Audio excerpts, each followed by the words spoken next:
KMCC Riyadh central കമ്മിറ്റിയുടെ നേതൃത്വത്തിൽ സംഘടിപ്പിക്കുന്ന 9ാമത് സൂപ്പർ കപ്പ് ഫുട്ബോൾ മത്സരത്തിന് തുടക്കമായി.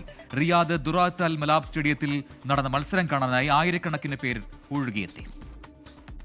റിയാദ് ഇന്ത്യൻ ഫുട്ബോൾ അസോസിയേഷന്റെ സഹകരണത്തോടെ സംഘടിപ്പിക്കുന്ന സൂപ്പർ കപ്പ് മത്സരങ്ങൾക്കാണ് ഇന്ന് തുടക്കം കുറിച്ചിരിക്കുന്നത്.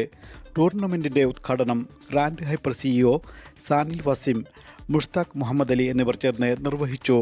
ഉദ്ഘാടനത്തോടനുബന്ധിച്ച് KMCC ജില്ലാ കമ്മിറ്റികളുടെ നേതൃത്വത്തിൽ അണിനിരുന്ന മാർച്ച് പാസ്റ്റും വൈവിധ്യമാർന്ന കലാരൂപങ്ങളും അരങ്ങേറി.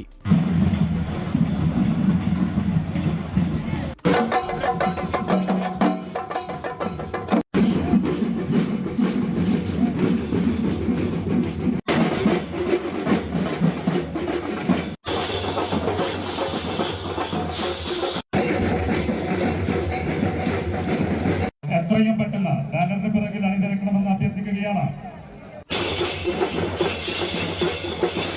8 ആഴ്ചകളിലായി എല്ലാ വെള്ളിയാഴ്ച ദിവസങ്ങളിലും വൈകുന്നേരം 6 മണി മുതൽ 4 മത്സരങ്ങൾ വീതമാണ് ക്രമീകരിച്ചിരിക്കുന്നത്. KMCC പ്രവർത്തകർക്കായി 8 ജില്ലാ കമ്മിറ്റികളുടെ ടീമുകളാണ് കളത്തിലിറങ്ങുന്നത്. ഇതോടൊപ്പം സന്തോഷ് ട്രോഫി, ദേശീയ ഐ ലീഗ് താരങ്ങളും സൗദിയിലെ പ്രമുഖ പ്രവാസി കളിക്കാരും വിവിധ ടീമുകൾക്ക് വേണ്ടി മത്സരിക്കും. സൗദിയിലെ ദേശീയ മത്സരങ്ങളിലെ സ്വദേശി റഫറിമാരാണ് മത്സരങ്ങൾ നിയന്ത്രിക്കുന്നത്. സെപ്റ്റംബർ 5-നാണ് ഫൈനൽ മത്സരങ്ങൾ അരങ്ങേറുക. സമാപന പരിപാടിയിൽ മുസ്ലിം ലീഗ് സംസ്ഥാന പ്രസിഡന്റ് പാണക്കാട് സയ്യിദ് സ്വാദിഖ് അലി ശിഹാബ് തങ്ങളും ദേശീയ ജനറൽ സെക്രട്ടറി PK കുഞ്ഞാലിക്കുട്ടിയും പങ്കെടുക്കും. KMCCയുടെ ഫുട്ബോൾ ആരംഭം കുറിക്കുകയാണ് ഇന്ന്. അതിനോടനുബന്ധിച്ചുള്ള മാർച്ച് പാസ്റ്റാണ് ഇപ്പോൾ നമ്മൾ ഇവിടെ നടന്നുകൊണ്ടിരിക്കുന്നത്.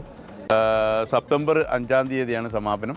അന്ന് ബഹുമാനായ പാണക്കാട് സാദിഖ് അലി ശിഹാബ് തങ്ങൾ, കുഞ്ഞാലിക്കുട്ടി സാഹിബ്, അതുപോലുള്ള പ്രഗത്ഭരായ നേതാക്കളും മറ്റുള്ള UDF നേതാക്കന്മാരും അതേപോലെ തന്നെ കലാകായിക രംഗത്തൊക്കെ പ്രവർത്തിക്കുന്ന ആളുകളൊക്കെ ഞങ്ങളിവിടെ അതിൻ്റെ ഇസ്മായിൽ പയ്യോളി, 24 റിയാദ്.